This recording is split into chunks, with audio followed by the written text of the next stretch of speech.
Touchdown in Nairobi. America's top diplomat begins his tour of Africa as the U.S. looks to help solve regional crises. But how much influence does Washington really have on the continent? I'm Andrea Sankey, and today on The Newsmakers, we examine the U.S. role in Africa.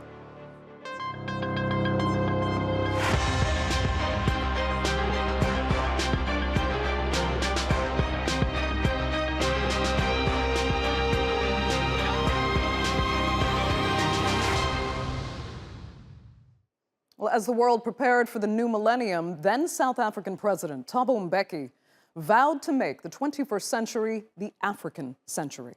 The people of our country have given an unequivocal directive that we must work together for the African Renaissance, for the emergence of the 21st century as the African century. Well, Mbeki may have been right. While parts of the continent have major developmental challenges, there is also great potential.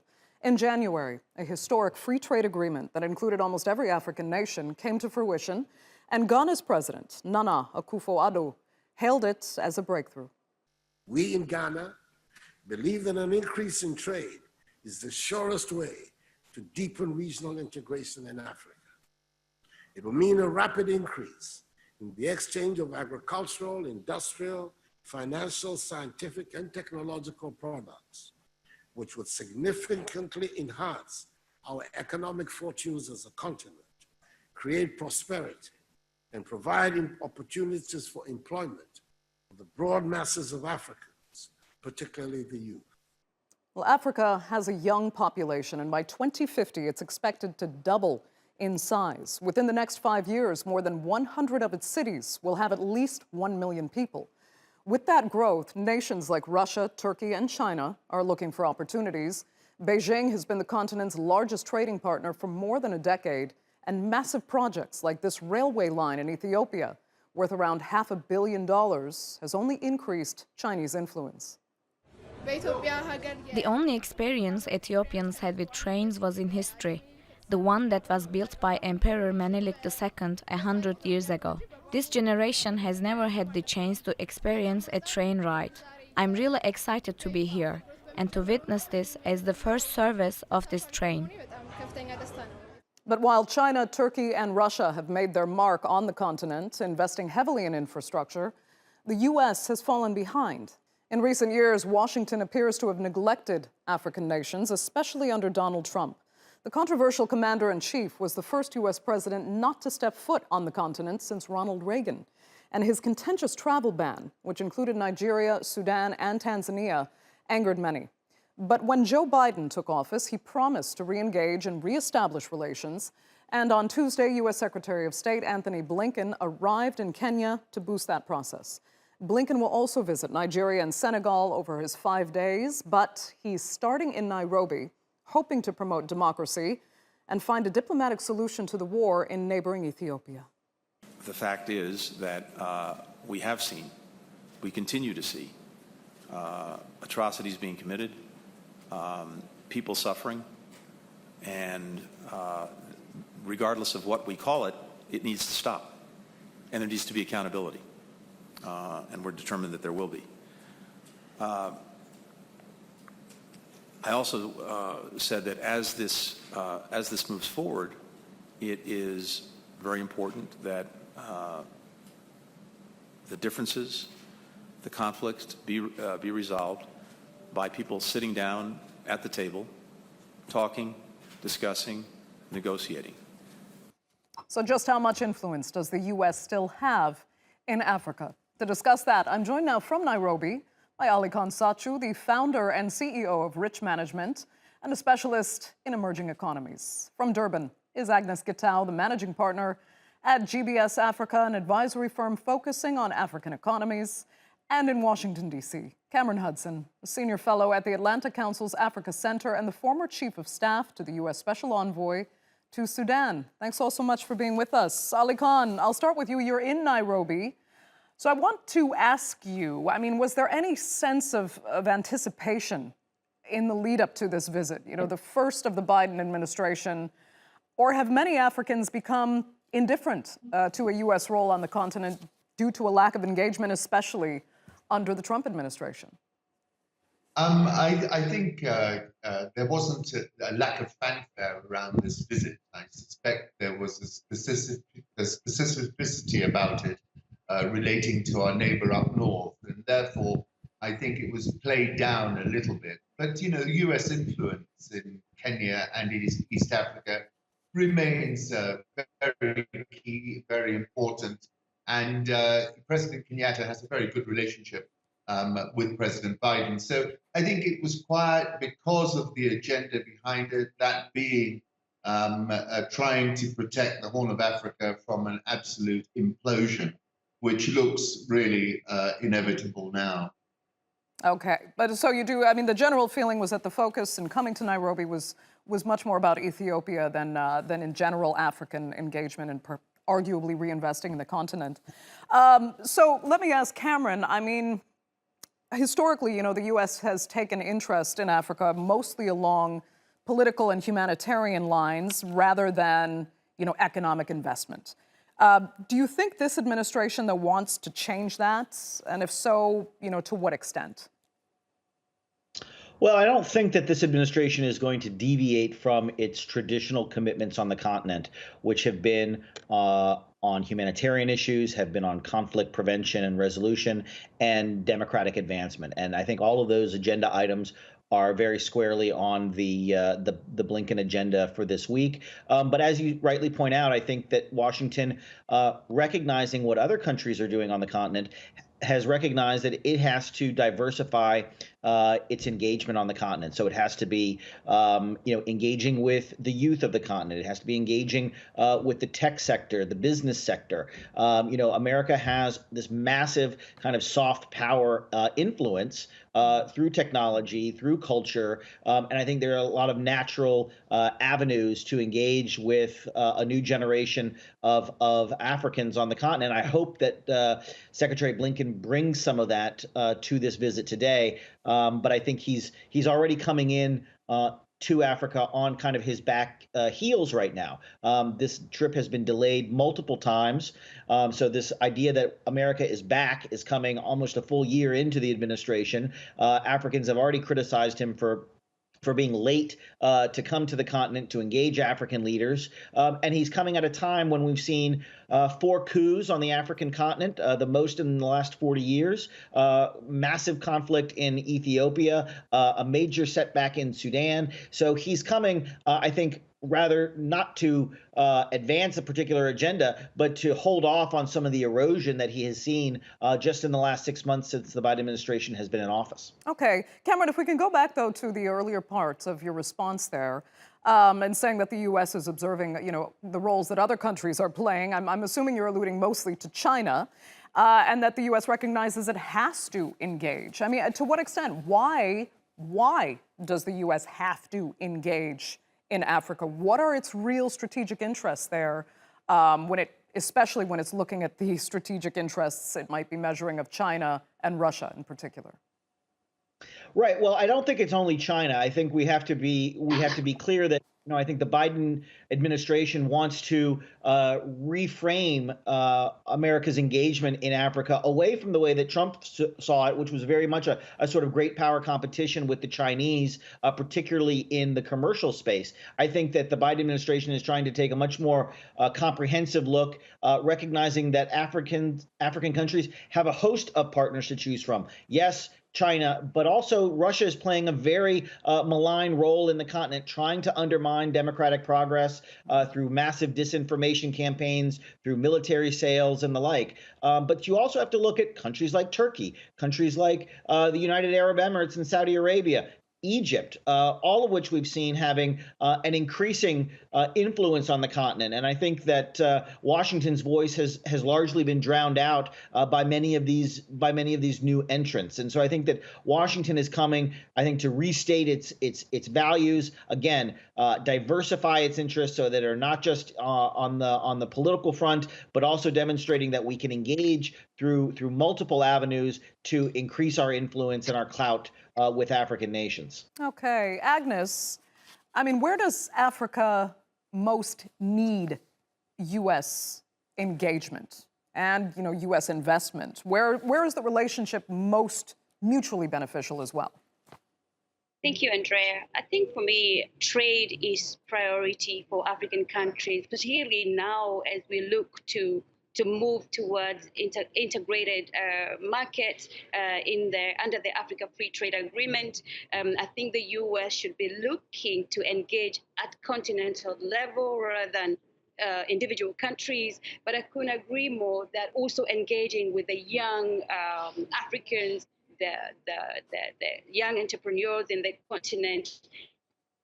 That is where Africa needs the U.S. most. Again, one of the big challenges for the continent when it comes to trade is access to trade finance. How can African businesses be able to access finance competitively? I think that's another great role for America can complement the continent. But going back to Blinken's visit, I think it comes at the right time, particularly in the Horn of Africa, where there's so much crisis. As Hudson mentioned, the Horn of Africa has crisis in Sudan, Ethiopia. I think it's great that it comes at this time so he can see the reality on the ground. Yes, great opportunities, a region that has great potential. However, peace is very, stability is an issue. So I think it's the right time for him to come to see the region as it is and perhaps find solution, working with the countries, find solutions work together to find solutions to address some of the challenges that we face.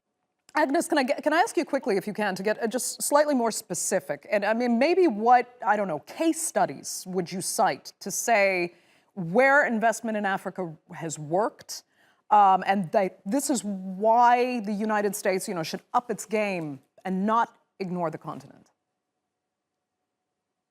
So I'll give you an example of, I'll go back to trade. Africa needs at least $120 billion to address the trade finance barriers, the trade finance challenge. The U.S. can address that. Africa will be able to open up our markets, will be able to fully participate in global value chains, access international markets, and again, also maybe reviving or making sure that the AGOA agreement is more competitive for us and that we are able to access American markets competitively. So 120 billion to address the trade finance gap that exists in the continent. Okay.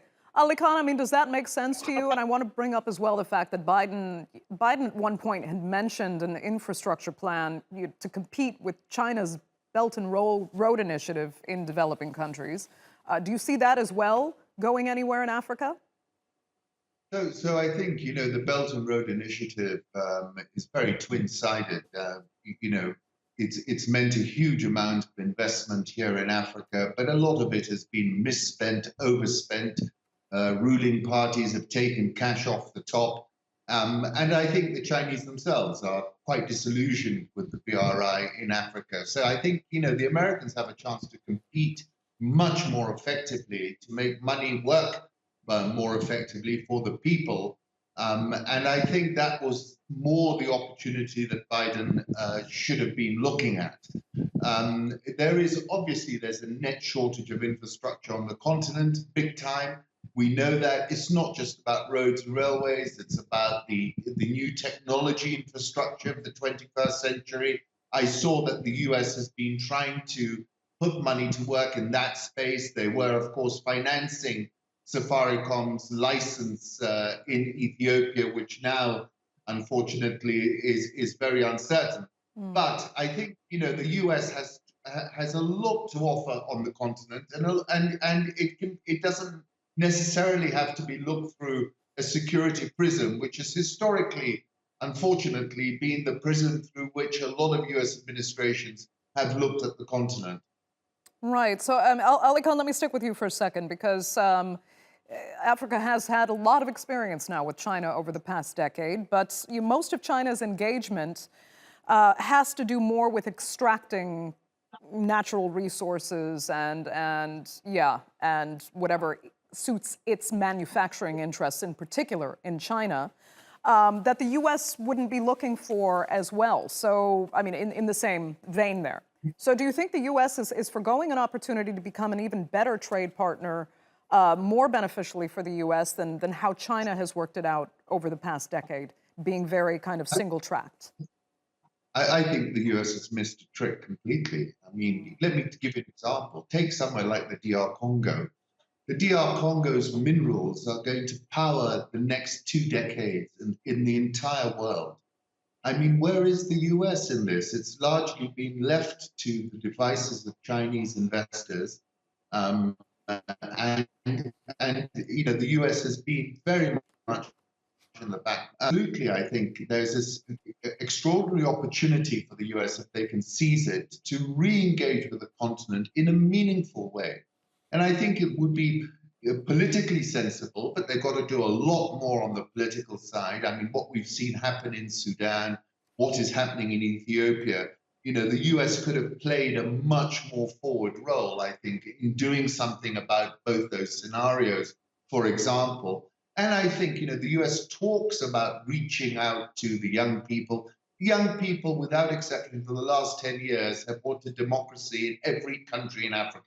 This is a fact, but they haven't got it. So I think, you know, there's an opportunity for the US to really support the average African against regimes who are patently not delivering what they should be in the 21st century. So that's another opportunity. I'd really like to see them engage much more. I think, you know, I know their hands are full, but this is a window of opportunity. And the leftover of the Chinese engagement is this enormous debt load that none of these countries can afford, Zambia being a classic example, Angola another.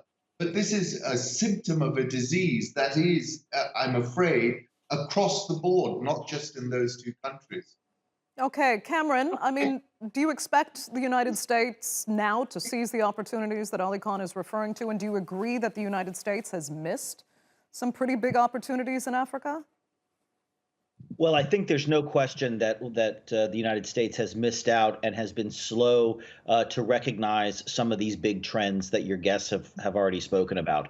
You know, I think the one thing that I would add, though, that is, I think, constraining for Washington is really the kind of legislative environment that we have placed on this. When I hear people talking about Chinese investment, and I look at our one big trade promotion vehicle, the Africa Growth and Opportunity Act, just this last month has suspended 3 African countries because of coups d'etats in those countries. So Benin, Guinea, and Chad were all, and Ethiopia, of course, so 4 countries suspended because of undemocratic practices in those countries, right? We're seeing, as your guest mentioned, the U.S. suspending its financing of the Safaricom purchase of Ethiopia Telecom. So the United States, unlike China, unlike many other countries that are doing business and engaging African countries, we impose an additional layer of essentially our values on top of our business interests and our strategic interests. So we are saying, it isn't enough to have an attractive market. You have to be a democratic space. You have to be treating your citizens, you know, respectfully and respecting human rights. And I think that you know, makes it very challenging for U.S. investors, because it's not just identifying the particular market in Africa. It is ensuring that the entire operating environment, from the presidential palace all the way down to the police officer, is respecting kind of the U.S. Law and legislative wishes, and that's a very challenging environment, especially when you're talking about some of these very large, you know, infrastructure or sunk cost investments that we're talking about that the Chinese are able to do. So again, I think Washington, and I think this has been typical of many administrations, not just the Biden administration, it tries to both advance its values and its interests on the continent at the same time. And I think when countries are not trying to advance, you know, democratic values, human rights values, transparency, anti-corruption values, when you're not trying to advance those really key objectives, it makes doing business much more easy. Agnes, let me ask you, I mean, how do Africans actually see U.S. involvement on the continent? I mean, do they respect this values-based investment that Cameron was just talking about? Or do some see it as kind of meddling and unwelcome influence? let me start by saying that democratic values are not just American values. Africans are also very keen to ensure that we have sustainability when you're doing business, we respect human rights, and that we have a democratically elected government. So they're not just US values. And to some extent, I agree that if our governments cannot behave, then there are consequences. And if us as Africans are not able to hold them accountable, then thankfully there's somebody else who can do that. And sanctions are key. But my only challenge with sanctions is they should be directed to the political class, not businesses. So, suspending countries to access the American market, these are businessmen and businesswomen who are working really hard to try and do business. So I think that's wrong. I think sanctions and punishment should be to politicians rather than the businesses that are working really hard. Do we think it's interference? Look, I sit here really with a smirk, like, everybody's really looking at the continent. Are we late? Are we early to go to the continent? But I'm here in Durban participating at the Inter-Africa Trade Fair, which is under the Africa Free Trade Agreement. I just want to stress that Africans are not just sitting waiting for anybody else to come and help us. We are working to ensure that we have solutions. One of them is to ensure that our economies are developed, that we're able to promote trade development in the region, and that's the only way we can achieve economic growth and provide quality of life for our people. Okay. So, let me ask Aly-Khan, though, because, you talk about... the American... Right. I mean, Agnes, you talk about separating, the business people from the political class because they seem to be getting punished unfairly for sanctions that are leveled against political corruption, perhaps a coup d'etat. I mean, Aly-Khan, is that... I assume that is just not easy because in too many cases, business people are very closely tied to the politicians of their countries.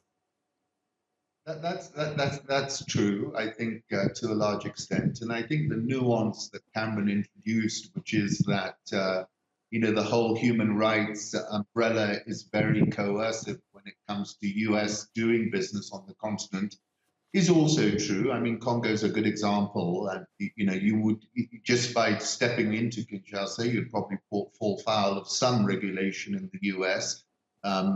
Given the nature of the environment.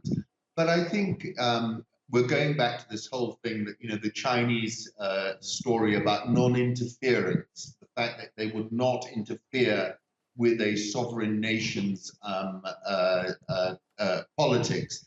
And to some extent that's true. But I think part of the soft power that we were talking about earlier of the US is exactly what Agnes was saying. Everybody wants a vote. We do want to vote. We want to exercise a democratic right. We don't want to be stuffed with a leader who stuffed the ballot box. And I think that, it's very difficult for the US to divorce those two. And I think in the medium term, actually, the US can thread this needle. It can push for human rights. It can push for democratic rights. The continent is the youngest continent in the world. It's ripe for these things. This resonates all across the continent. And at the same time, it can push for more business. There are huge new economies developing. You touched on fintech and technology. A whole bunch of cash is flying into this continent coming out of Silicon Valley. It was under the radar until quite recently. So I think there are opportunities, and I do think that the US has to thread this needle. This differentiates it from China, from Russia, from the UAE, and from Egypt, countries which, if you listen to the street's not that excited about the influence that these countries are wielding over our politics. Let me finish then with Cameron quickly, because I just want to get your thoughts on what Aly-Khan and Agnes both just said. And also, introduce the fact that if more positive engagement in business in Africa arguably also helps the U.S. strategic interest, especially when you're talking about engaging with the youth and the vulnerability of some of Africa's youth to be recruited into the extremist organizations that still exist on the continent.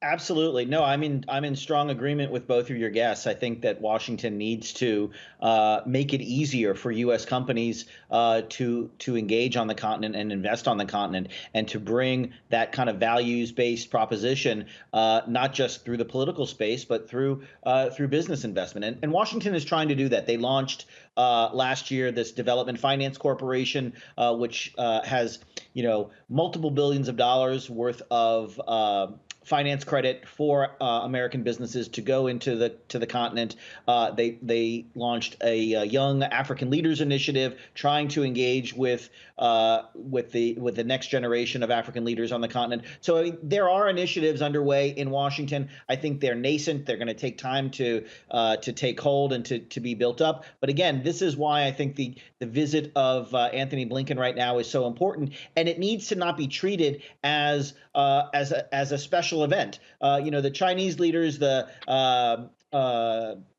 Turkish, French, British, you name it, they're going to the continent multiple times a year. We're treating this event of Tony Blinken going to Africa as it's a major news event, but it should be something that is happening all the time. And I think that's part of the challenge that Washington has continued to face is an episodic engagement on the continent. The engagement needs to be sustained. It needs to be at a high level, and it needs to help frame all of these competing interests that Washington has across a whole range of issues. Cameron, Hudson, Agnes Gitau, and Aly-Khan Satchu, thank you all so much for being with us on this edition of The Newsmakers. Greatly appreciated. And to our viewers as well for tuning in. Remember, you can follow us on Twitter at @the_Newsmakers, and be sure to subscribe to our YouTube channel. I'm Andrea Sankey. We'll see you next time.